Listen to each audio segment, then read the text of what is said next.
আসসালামু আলাইকুম। শুধু একটি এসএমএস এর মাধ্যমে পরীক্ষার রেজাল্ট দেখা যায়। এই ভিডিওতে দেখাবো কিভাবে একটি এসএমএস দিয়ে আপনি এসএসসি অথবা মাদ্রাসার দাখিল কিংবা পলিটেকনিক্যাল এসএসসি পরীক্ষা দেখতে পাবেন।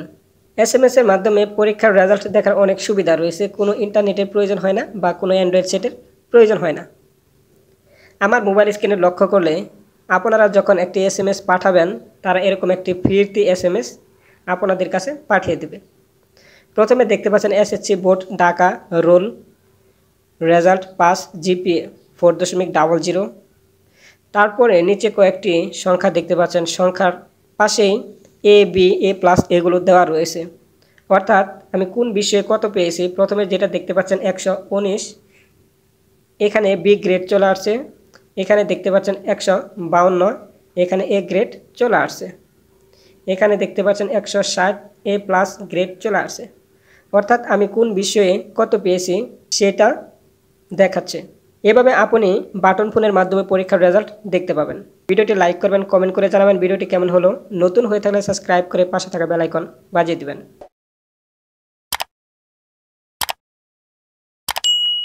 শুধু একটি এসএমএস এর মাধ্যমে পরীক্ষার রেজাল্ট দেখার জন্য স্মার্টফোনে মেসেঞ্জার নামক একটি অ্যাপ্লিকেশন রয়েছে এবং বাটন ফোনেও মেসেঞ্জার নামে একটি সফটওয়্যার বা অ্যাপস রয়েছে।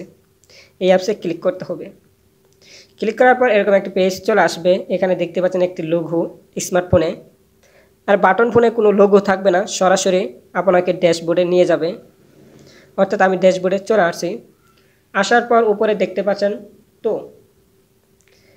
তো বলতে আমি কোথায় এসএমএস পাঠাবো তার ঠিকানা। অর্থাৎ আমরা যেহেতু শিক্ষা বোর্ডে এই এসএমএসটি পাঠাবো, শিক্ষা বোর্ডের একটি হেল্প নাম্বার রয়েছে, হেল্পলাইন রয়েছে। নাম্বারটি হচ্ছে 16222। দেখতে পাচ্ছেন আমি হেল্প নাম্বারটি এখানে দিয়ে দিয়েছি। এই ঠিকানায় আমি এসএমএসটি পাঠাবো। কি লিখে পাঠাবো এর জন্য নিচে বক্স দেখতে পাচ্ছেন, এই বক্সে ক্লিক করব। ক্লিক করার পর দেখতে পাচ্ছেন এখানে কিবোর্ড চলে আসছে। এখানে প্রথমে লিখতে হবে, আমরা যেহেতু এসএসসি পরীক্ষার রেজাল্ট দেখব এর জন্য প্রথমে লিখব এসএসসি। এসএসসি দেওয়ার পর হাইপেন দিবেন।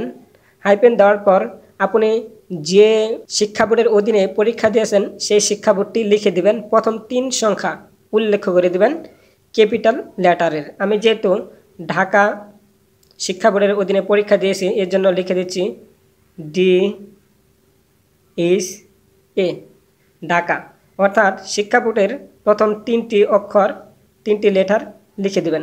আপনি যদি মাদ্রাসা বোর্ডের হয়ে থাকেন তাহলে লিখবেন MAD, এটা হচ্ছে মাদ্রাসা বোর্ডের। আপনি যদি পলিটেকনিক্যালের হয়ে থাকেন তাহলে লিখে দিবেন TEC। আর যদি কুমিল্লা বোর্ডের অধীনে পরীক্ষা দিয়ে থাকেন তাহলে লিখতে হবে COM। এভাবে আপনি যে শিক্ষা বোর্ডের অধীনে পরীক্ষা দিয়েছেন সেই শিক্ষা বোর্ডের প্রথম 3 অক্ষর ক্যাপিটাল লেটারে উল্লেখ করে দেবেন। উল্লেখ করে দেওয়ার পর এখানে আপনার রুলটি দিয়ে দিবেন। কোনো রেজিস্ট্রেশন নাম্বারের প্রয়োজন হবে না, শুধু রুল নাম্বারটি দিয়ে দিবেন। রুল নাম্বারটি দেওয়ার পর লেখার পর এখানে আপনি যে কোনো একটি সিম কার্ড সিলেক্ট করবেন। আমি সিম 2 সিলেক্ট করে দিয়েছি। অর্থাৎ অলরেডি আমি এই মেসেজটি শিক্ষা বোর্ডের কাছে পাঠিয়ে দিয়েছি। অবশ্যই যে সিম কার্ডের মাধ্যমে আপনি এই মেসেজটি পাঠাবেন সেই সিমে কমপক্ষে 3 টাকা রিচার্জ থাকতে হবে। কোনো বিকাশ বা নগদে নয়, শুধু রিচার্জ। অর্থাৎ আমরা যখন কথা বলি যেভাবে সিম কার্ডে টাকা ভরি ঠিক সেমভাবে সিম কার্ডে কমপক্ষে 2 থেকে 3 টাকা থাকতে হবে। অবশ্যই 3 টাকা থাকা খুবই জরুরি, কেননা তারা 2 টাকা কেটে নেবে। এখন চলুন এই মেসেজটি কখন পাঠাবেন। অর্থাৎ আপনি যখন সত্যিকার অর্থে মেসেজ পেয়ে যাবেন যে অলরেডি অনলাইনের মাধ্যমে রেজাল্ট সেরেছে বা প্রকাশ করে দিয়েছে, তখন সঙ্গে সঙ্গে আপনি এই নাম্বারে একটি মেসেজ পাঠিয়ে দিবেন। পাঠানোর সঙ্গে সঙ্গে আপনি 2 থেকে 3 মিনিটের ভিতরে একটা তারা রিপ্লাই দেবে। অর্থাৎ আপনি কত পেয়েছেন জিপিএ এবং কোন বিষয়ে কত পেয়েছেন ডিটেলস চলে আসবে।